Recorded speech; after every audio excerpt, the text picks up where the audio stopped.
부동산을 매매할 때 주의해야 될 사항에 대해서 알려드리겠습니다.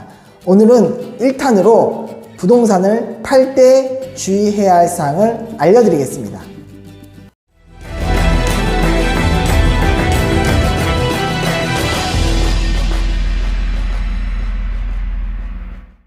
안녕하세요. 허스기쌤입니다.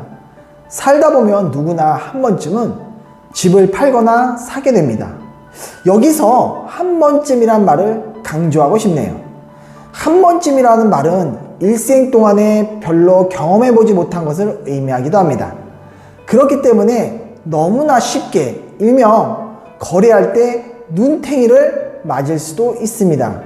식당을 자주 이용하는 직장인들은 요즘 음식값이 많이 올랐네? 그리고 마트나 시장을 자주 다니시는 어머님들은 양파값이 많이 올랐네, 팥값이 많이 올랐네 하면서 물가가 많이 올랐네 이런 말을 종종 하게 됩니다. 아니면 오늘 어떤 물건을 싸게 팔던데 이렇게 말이죠. 이런 얘기들을 합니다. 다시 말해서 직장인들은 식당의 음식값의 시세를 정확히 알고 있는 것이고 어머님들은 시장 물가를 정확히 알고 계시다는 거죠.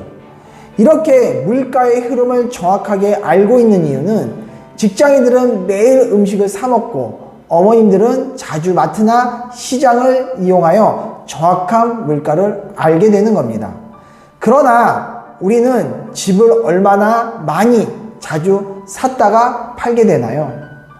제가 처음 얘기한 것처럼 한 번쯤이라는 말이 맞을 겁니다. 흔히 집장사라고 하는 건축업자나 부동산 중개인이 아니라면 내가 살고 있는 집의 정확한 가격을 알지 못하죠. 과거에 아파트 값이 폭등하지 않았을 때는 그나마 아파트 가격은 국민은행에서 알려주는 KB 시세를 통해서 정확히 알 수 있었으나 요즘같이 아파트 값이 폭등하는 시기에는 한 달 전보다 이달에 1억 차이 나는 경우가 우습기 때문에 지금 시세를 정확하게 아는 것이 쉽지 않죠.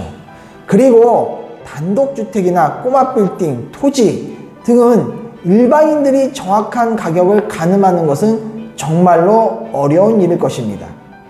제가 지금 살고 있는 단독주택이나 꼬마 빌딩을 판다고 가정해보죠. 제일 처음 무엇을 할까요? 동네에 있는 부동산 중개소를 찾아가서 제 집이나 토지나 꼬마 빌딩 같은 것을 내놓겠죠.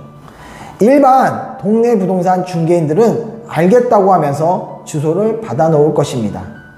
부동산을 팔려고 하는 입장에서는 이사 날짜도 맞춰야 하고 마음이 급해집니다. 그렇다면 요즘 스타일대로 인터넷을 활용해서 부동산 중개소에 문의하게 될 것입니다. 그러면 그 부동산은 저에게 물어보겠죠. 이 물건 얼마나 받아들이면 될까요? 처음에는 약간 어리둥절할 것입니다. 요즘 시세대로 받아주세요 이렇게 저는 얘기하겠죠.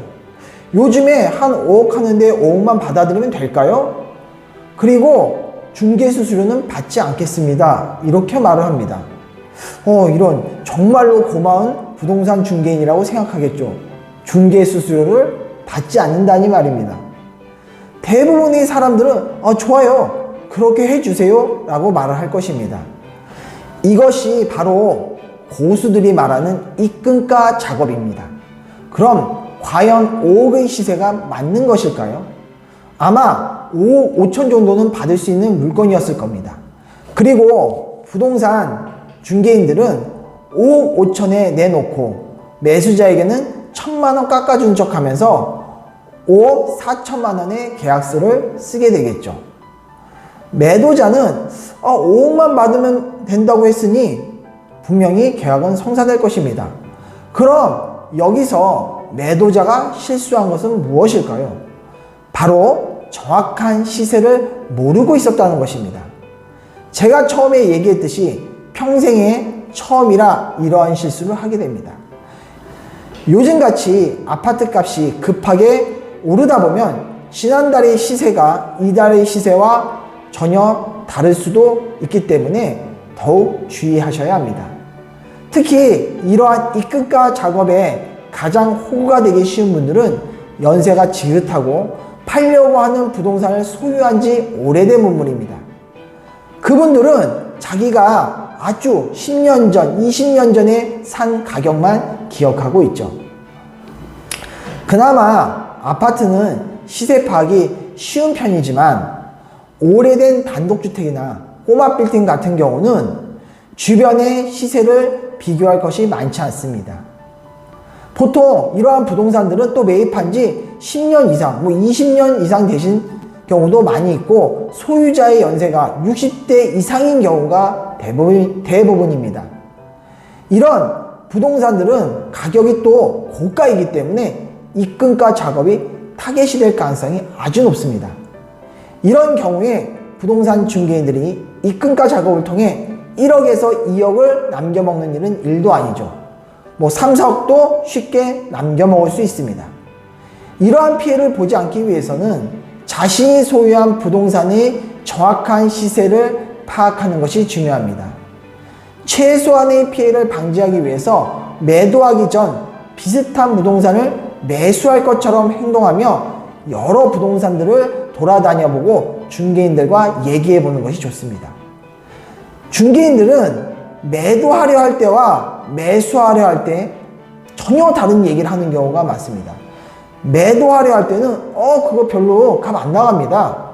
그렇게는 못 받아요. 이런 식으로 얘기하고, 매수하려는 분들한테는 정말 터무니없는 가격을 얘기합니다. 그러면서 제가 잘 좀 어떻게 빼드릴 수 있으니 좀 이걸 해보세요. 정말 좋은 물건입니다. 정말 수익률도 괜찮고, 아니면 정말 깨끗한 물건입니다. 이렇게 소개하는 경우가 많습니다. 자, 그렇기 때문에 우리는 정말 여기서 주의하셔야 됩니다. 특히 오래된 부동산을 소유하고 계신 분들은 정말 내가 예전에 예를 들어서 이거 2억에 샀었는데, 그럼 예를 들어 2억에 샀는데 만약에 7, 8억을 받아준다면 와, 정말로 내가 정말로 많이 돈을 남겼다고 생각하지만 시세는 10억이 넘을 수도 있습니다.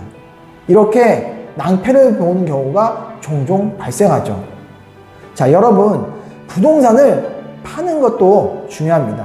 하지만 파는 것보다 더 중요한 것은 뭘까요? 일단은 잘 사야 되지 않겠습니까?